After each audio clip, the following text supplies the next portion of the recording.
Hello friends, इस video के अंदर हम पढ़ते हैं व्युत्क्रम अनुपात का नियम क्या होता है वो। तो दोस्तों, रासायनिक संयोजन के नियम में ये लास्ट नियम है, चौथा नियम, व्युत्क्रम अनुपात का नियम। तो दोस्तों, वीडियो को एंड तक देखना। चलिए अपन स्टार्ट करते हैं। तो हम पढ़ रहे हैं क्लास 11 केमिस्ट्री चैप्टर नंबर 1, जिसका नाम है रसायन विज्ञान की कुछ मूल अवधारणाएं। और इसमें यह है 10वां वीडियो। रासायनिक संयोजन के नियम में चौथा नियम है व्युत्क्रम अनुपात का नियम, लॉ ऑफ रेसिप्रोकल प्रोपोर्शंस। तो इसके बारे में हम पढ़ते हैं। एक बार डेफिनेशन को पढ़ते हैं, इसके बाद एग्जाम्पल लेंगे, फिर समझेंगे और वापस डेफिनेशन को पढ़ेंगे। तो आपको सारा जो नियम होता है समझ में आ जाएगा। देखिए, अगर दोस्तों हम बात करते हैं इस नियम को दिया किसने, तो ये नियम दिया था दोस्तों रीचर नामक वैज्ञानिक ने। इसका प्रतिपादन किसने किया था? रीचर ने किया था। ये नियम क्या कहता है इसको समझिए। इस नियम के अनुसार वह अनुपात नाम में भी अनुपात आ रहा है, वह अनुपात जिसमें दो तत्व किसी तीसरे तत्व के निश्चित, यहां पर ध्यान रखने की बात है दोस्तों, किसी तीसरे तत्व के निश्चित, दो तत्व होंगे वो किसी तीसरे तत्व के निश्चित द्रव्यमान या भार, इसकी जगह पर मैं द्रव्यमान भी लिख सकता हूं, ठीक है, भार या द्रव्यमान। तो निश्चित द्रव्यमान या भार से संयोग करते हैं, या तो वो समान होते हैं, या तो फिर दोस्तों वो कैसे होते हैं? समान होते हैं, या उस अनुपात जिसमें ये आपस में कौन? आपस में दोस्तों दो तत्व, आपस में कौन? तो आपस में दो तत्व, ठीक है, ये आपस में, इसको मैं अलग से लिख रहा हूं नीचे, ठीक है, इसको ऐड नहीं करना लैंग्वेज में। दो तत्व मतलब वो जुड़ने वाले तीसरे तत्व, वो आपस में क्या करते हैं? संयोजित होते हैं, यानी कि जुड़ते हैं। इसके सरल पूर्ण संख्या के गुणज होते हैं, यानी कि उनका जो मान होता है वो तीसरे तत्व से जुड़ने वाले होते हैं, और उनसे जो भी यौगिक बनता है, जो उत्पाद बनता है, उसके जो मान आएंगे, उसके जो सरल अनुपात आएंगे, वो आपस में जो जुड़ेंगे उसके सरल अनुपात के समान होते हैं, या फिर पूर्ण गुणज होते हैं। अब आपको समझ नहीं आया होगा, एग्जाम्पल से समझ से देखिए। हमारे पास में दोस्तों एक एग्जाम्पल लेते हैं, समझना ध्यान से एक ही चीज को। इसने क्या कहा है? दो तत्व किसी तीसरे तत्व संयोजित होते हैं, उसके भी निश्चित भार से या द्रव्यमान से। तो हमारे पास में दोस्तों दो तत्व हैं आपका, एक तो हाइड्रोजन और दूसरा है ऑक्सीजन। ये दो तत्व है, इसका मैं नाम लिखता हूं, तत्व नंबर 1 और तत्व नंबर 2। तो तत्व नंबर 1 और 2 ये दो तत्व हैं किसी तीसरे तत्व। तो तीसरा तत्व है आपका कार्बन, तो ये आपका तत्व नंबर 3। तो तीसरा तत्व कौन सा है? कार्बन। और उसके भी निश्चित भार, कार्बन का जो भार होता है वो दोस्तों होता है 12 ग्राम, ठीक है। तो ये अगर हाइड्रोजन होता है, वो कार्बन से क्रिया करता है, तो दोस्तों इससे जो जुड़ता है तो क्या बनाता है? तो इससे जुड़ने पर दोस्तों यहाँ पर उत्पाद बनेगा आपका CH4। क्या प्रोडक्ट बनेगा? CH4, methane.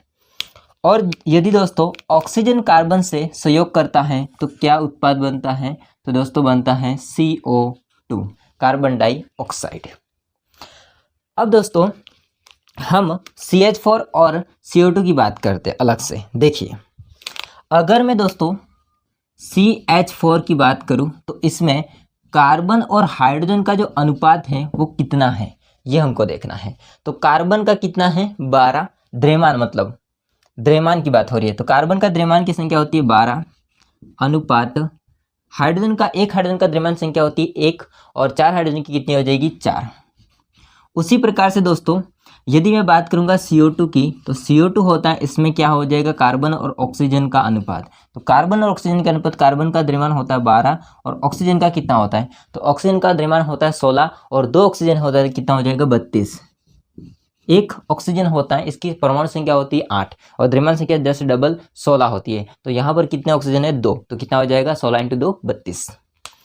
अब देखो आप ध्यान से, यहाँ पर ये जो चीज़ है कार्बन की संख्या, जो तीसरा तत्व है आपका, उसका जो द्रव्यमान संख्या है वो क्या है दोस्तों? निश्चित है, वो बात लिखी गई है।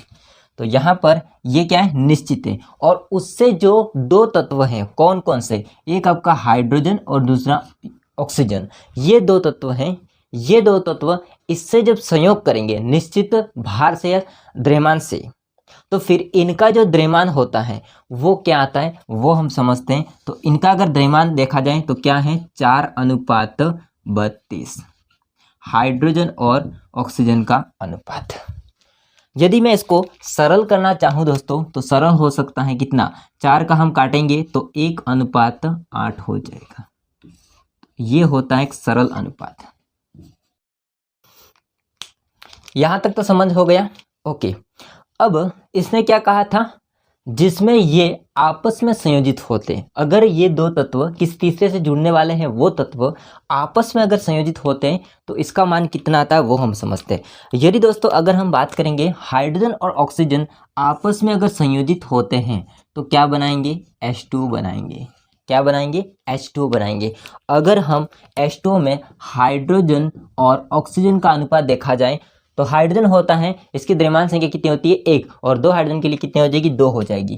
तो यहाँ पर हो जाएगा 2 अनुपात ऑक्सीजन का कितना होता है, 1 ऑक्सीजन का हो जाएगा 16। तो यहाँ पर क्या हो जाएगा 2:16। इसको अगर सरल करना चाहेंगे तो 2 का हम काट देंगे 2 से, 2 एकम 2 और 8 दूनी 16। ये हो जाएगा सरल अनुपात। क्या हो जाएगा, सरल अनुपात। ठीक है दोस्तों, आप देखो तो यहाँ पर हाइड्रोजन और ऑक्सीजन का हमने अनुपात निकाला, सरल अनुपात, वो कितना है 1:8। और आपस में जब ये संयोजित होते हैं, जब इससे संयोजित होने से ये जो प्रोडक्ट बन रहा है उसमें अनुपात हमने इसका देखा तो इतना आ रहा है। जब ये आपस में संयोजित होते हैं तो यहाँ पर दोस्तों इसका जो अनुपात हमने निकाला वो कितना है 1:8। अर्थात ये कैसे आते हैं दोस्तों, दोनों कैसे आते हैं, समान आते हैं। क्या होता है, समान आता है, बराबर आते हैं। तो यही कहना चाहता है दोस्तों व्युत्क्रम अनुपात का नियम। तो आपको समझ में आ चुका होगा। एक बार वापस लैंग्वेज पढ़ के आपको मैं वापस समझाता हूँ, देखिए ध्यान से। व्युत्क्रम अनुपात का नियम क्या कहता है उसको समझिए। वह अनुपात जिसमें दो तत्व होते हैं, एक आपका तत्व है हाइड्रोजन और दूसरा ऑक्सीजन, ये किसी तीसरे तत्व के निश्चित भार से, तो किसी तीसरा तत्व कौन सा आपका कार्बन है, उसके निश्चित भार से जो कि 12 ठीक है, उससे संयोग करते हैं यानी कि जुड़ते हैं। तो उससे जो क्या बनता है, एक तो यहाँ पर हाइड्रोजन कार्बन से जुड़ेगा तो CH4 बनेगा और ऑक्सीजन कार्बन से जुड़ेगा CO2 बनेगा।